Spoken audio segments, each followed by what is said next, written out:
what I'll do is just do the bit where I fall in love with Mike.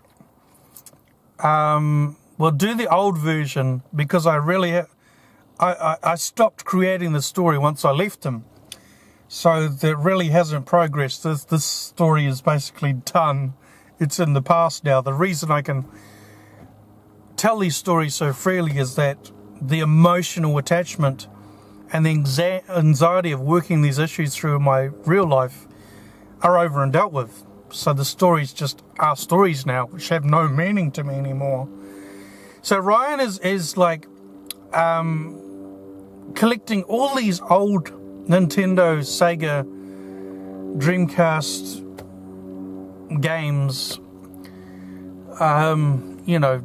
Nintendo DS, DSi, 3DS, all the games.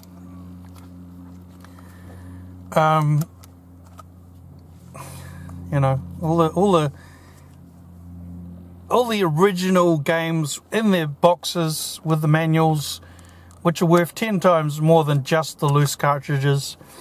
So, he wants the best of the best of the best. And he wants to build this Retron 5, which I didn't know existed, but he's building a fake one to rip me off out of my money. So I'm buying all these parts to different old Nintendo machines and Sega machines and that, and he's basically pulling them apart to try and wire them together. He doesn't really know what the hell he's doing. He's just ending up fucking causing electrical faults in the house. It's like, oh my God, what a life I had. So, he doesn't shower. He's not changing his clothes. He just smells. He stinks, and he just lies in bed all day. So the limo driver, Mike, he pulls up in the driveway in this brand new Rolls Royce limousine or whatever, Lincoln, whatever, and he's to take me to see the castle. And like, this is still sinking in that I've inherited all this money. I'm still not believing this is really happening. So he shows up and he's absolutely gorgeous, muscle type bodybuilder / taxi limo driver person. And I'm like, oh, this guy's all right, eh? So, so Ryan and I have this argument that, get out of bed, come to dinner. We've got to discuss what's going on in my life. And he's like, did you get fired from another job again? And I'm like, yeah, but this is something different's happening in my life. I want to tell you about it. I want you to know. I want you to be part of my life. Talk about dragging a dead bag. Shut up. So, he sits down at the table for dinner, and Ryan's on one side, Mike's on the other, and Ryan's like, who the hell are you? What are you doing here?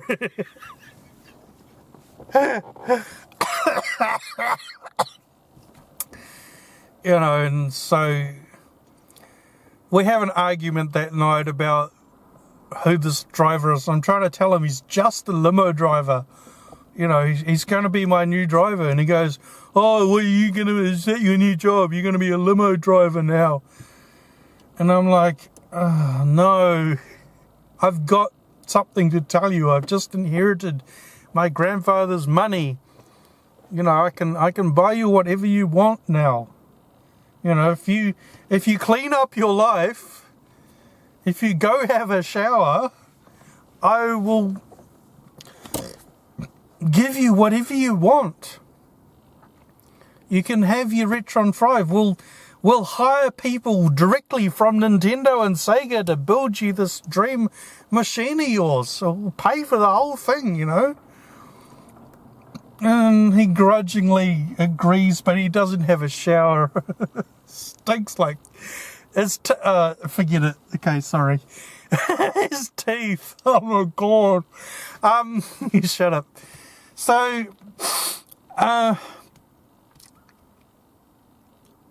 so I take him to the castle, and he like begrudgingly walks into the castle, and I go, well, there's 50 bedrooms in this castle. You can choose whatever bedroom you want.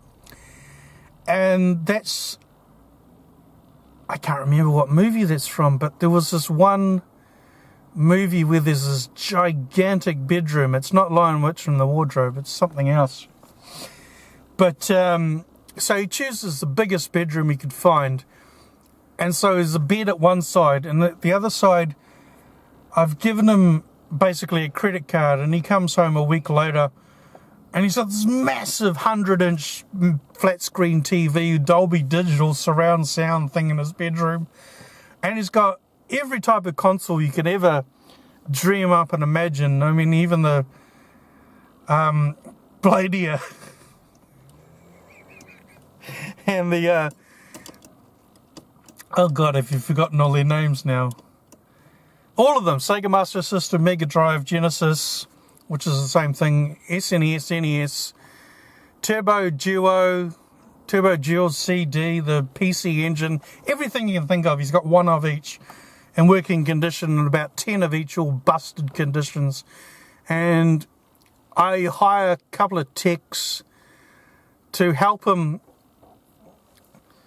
build this machine. This is about the time I discovered the Nintoaster, the guy that actually builds consoles out of toasters that play SNES, NES games and Genesis games, etc. So it's based on that. That's how old the story is. Anywho, so so he is happy, but what's wrong with him is he's locked himself in this room, in this bedroom, and he doesn't let any of the staff in. And basically, they've got to open the door, put his food in, and then close the door, and he'll begrudgingly come and have his meal and that. And so I built him this great glass elevator on the other side outside the castle, and he slips down, and one of the drivers takes him to the local pizza joint or the local burger joint, and he has his meals, and he comes back and goes straight to his room and plugs himself into his Xbox, and he's stuck there for the rest of the night.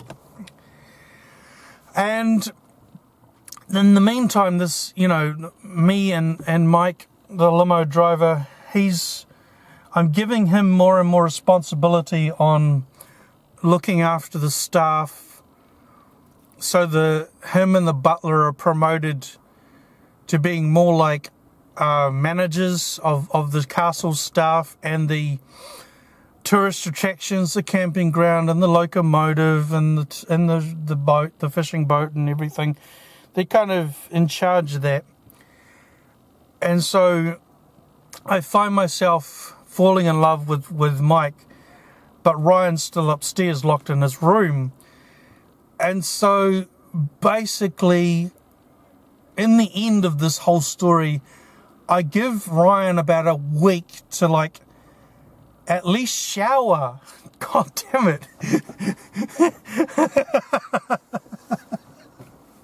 Yeah, shower, boy. Look after yourself. Have a shave. All right. Sorry. So I give him a week. Either you do that, or I'll buy you a house somewhere out in the Wops, and you can just go there, take all your stuff, and go live there. I don't want to see you again, basically. And I'll send somebody to make sure that you're eating properly. But basically, I've had enough of you. You're stuck in this thing where all you want to do is play games and do nothing else. It just isn't happening. It isn't helping, Either that, or you go back to your parents, and they don't want him back because he stinks the whole house out. I mean, yeah. So, I'm backtracking a bit, going to see the castle for the first time, and I'm a bit confused about what's going on. I don't believe that I've really inherited all this money, and so Mike's kind of hugging me and reassuring me, And that's when I start to fall in love with them. And eventually we're working together on sorting out the staff and the tourist attractions and that. And so we're getting closer and closer together as the weeks go by. And he's trying to encourage me to get rid of Ryan because he can see that there's nothing going on anymore between me and him. And I'm kind of like, no, I don't want to. And eventually I do. It's like I get rid of the baggage. I buy him a house, and he's happy just traveling around, buying more and more games for his consoles, buying every type of Retron 3, Retron 5, every type of games console that's been released, the Super Nintendo Classic, the SNES Classic, the Atari 2600 Classic, whatever. He's got everything. He's got 10 of everything. He's very happy for the rest of his life. It's all he wants.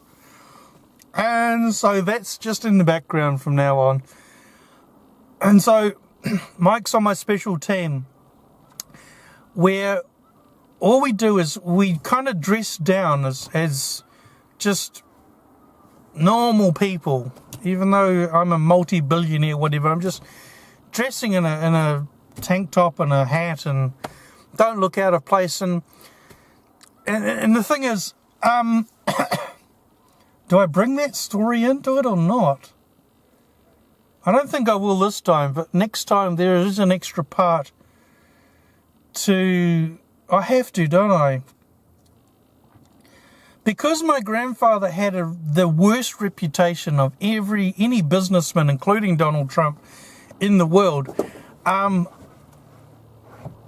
the grandson of Sir Cecil XIV automatically inherits that bad reputation. So in a spin-off story, I hire Ryan to pretend to be me doing interviews and press releases and things like that. And I say to him, you can make up whatever you want. You can tell bad stories about how bad I am, and the public can, read that and hate on this fictional version of me all they want. But in real life, I'm disguised. So that's how I bring in the Superman, Batman, Clark Kent, Bruce Wayne superhero part to my story by doing that. So in the Bruce Wayne side of me is the grandson of this miser who's got a reputation of just being a complete asshole. And so I'm disguised in normal clothes, and I just go around with the special team that I've got, and we go to places. We meet homeless people and go to soup kitchens and just talk to people and get to know people. And this guy's got, I nearly got this house, and I got a decline on the loan, and then I got behind in rent, so I got kicked out, and all I need is blah blah blah, and I can get back on my feet. So we just buy him a house and give him some money, and he kind of goes, well, thanks, what can I do to repay? I said, well, just don't tell anyone that I did that for you. That's all the repayment I want. I want to kind of do these things in secret. And so there's a lot of adventures that happen like that. And so the reason I've hired these specialist accountants, well, I can do the backstory of one of the accountants. They're both never been accountants. They're both computer hackers that have been caught by the FBI and been in prison and just been released from prison. And so I need them for specialized things. So we go somewhere to a cafe and somebody needs some money, and I go, well, I'll give you 25 seconds, make it a challenge, give you 25 seconds to transfer $1 million from my account to their account. And so I kind of play with them that way. It's like, give them challenges and give them things to do that they have to invent ways of transacting things and doing specialized things, and then the lawyers have to make it all legal, make sure it's all legal what I'm doing, and all the all the side stories revolve around how legal you make it and how quickly the accountants can hack into certain accounts, back doors and things to transfer the money, and it sounds all dodgy, I know. But it's done in a good way. So you have to make that clear when you do those stories. So that's it, yep. So yeah, Mike and I end up getting married and live happily ever after. Yeah. So that's the end of that. Thank you for watching. I'm gonna do another Bobby story. I'm gonna do the worst Bobby story, but I still am working through it emotionally, so maybe I can't. Yeah, maybe I can. I'm gonna do the yeah, what I'll do is I'll do the older stories that have no emotional meaning to me anymore. And the last story that I'll do is when Ryan attacks Bobby. That's the last story I'll do, because I'm still working through things emotionally with that in my mind for some reason. And by the time I tell you the story, I'll know the reason. Bye!